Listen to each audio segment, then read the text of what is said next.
যেহেতু বর্ষার মৌসুম আর লতি কচু চাষ করবে না, এটা কি হয়? আসলেই সারা বাংলাদেশে বর্তমানে যেভাবে এই লতিরাজ চাষটা বাড়ছে, তাতে করে বলাই যায় বাংলাদেশের অনেকেই বা অনেক স্থানেই কিন্তু বর্তমানে লতি কচু চাষটা সেরা চাষ হয়ে দাঁড়িয়েছে। আর যার জন্য প্রতিনিয়ত আমরা চারা ডেলিভারি করতেছি মাত্র 24 থেকে 48 ঘন্টার ভিতরেই সুন্দরবন কুরিয়ার সার্ভিসে।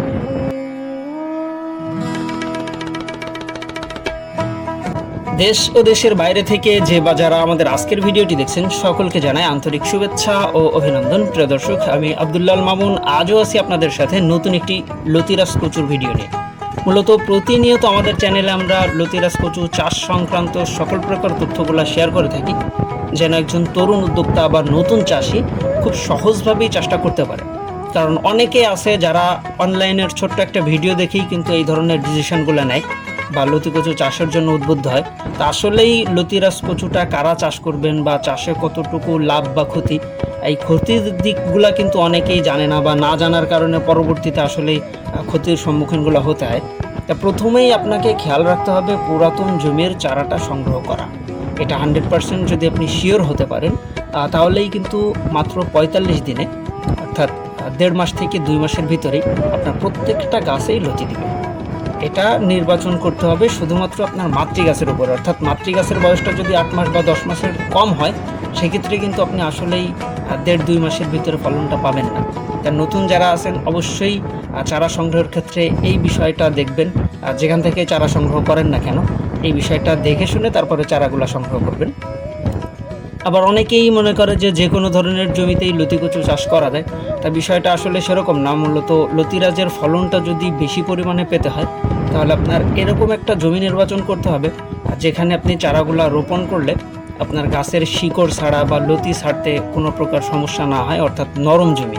আপনি যদি নরম জমিতে লতি কচুর চারাগুলা রোপণ করতে পারেন, আর চারাটা যদি প্রাপ্তবয়স্ক জমির চারা হয়ে থাকে, এই যে দেখতে পাচ্ছেন আমাদের চারাগুলা কাটিংয়ের কাজ চলতেছে, মূলত আজকে আমরা এই সকল চারাগুলা ডেলিভারি করতেছি।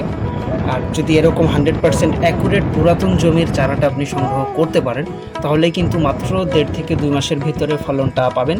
আবার একটা না 10 মাস পর্যন্ত আপনাকে প্রত্যেকটা গাছই ফলন দেবে, যে দেখতে পাচ্ছেন। আর এই চারাগুলো কিন্তু আমরা মাত্র 2 টাকা পিসেই ডেলিভারি করতেছি সুন্দরবন কুরিয়ারে। নতুন চাষি যারা আছেন, শখের বসে দেখেই বা একটা ভিডিও দেখে আপনি যদি চাষের জন্য উদ্বুদ্ধ হয়ে যান, সেটা কিন্তু আপনার জন্য ক্ষতির দিক হতে পারে। যদি আপনি প্রপার এর যে চাষ পদ্ধতিগুলা বা চারা, কেমন চারাগুলা সংগ্রহ করতে হবে, কেমন জমিতে রোপণ করতে হবে, এই ধরনের বিষয়গুলো যদি আপনার না জানা থাকে, আর এই চাষ সংক্রান্ত যে কোনো ধরনের তথ্য বা পরামর্শের জন্য অবশ্যই আমাদের সাথে যোগাযোগ করবেন। ভিডিও স্ক্রিনে দেওয়া নাম্বারে যোগাযোগের মাধ্যমে আপনি চাইলে অনলাইন অফলাইন যে কোনোভাবেই যোগাযোগ করতে পারেন। যেহেতু প্রতিনিয়ত বিভিন্ন রকম সমস্যার জন্য অনেক ভাই অনেক দূর থেকে ভিডিও ফুটেজ পাঠায় বা বিভিন্ন সময় ফোন কল করে, হয়তো 1 দিন বা 2 দিন দেরি হয় অনেক সময় পরামর্শগুলো তাদেরকে দিতে।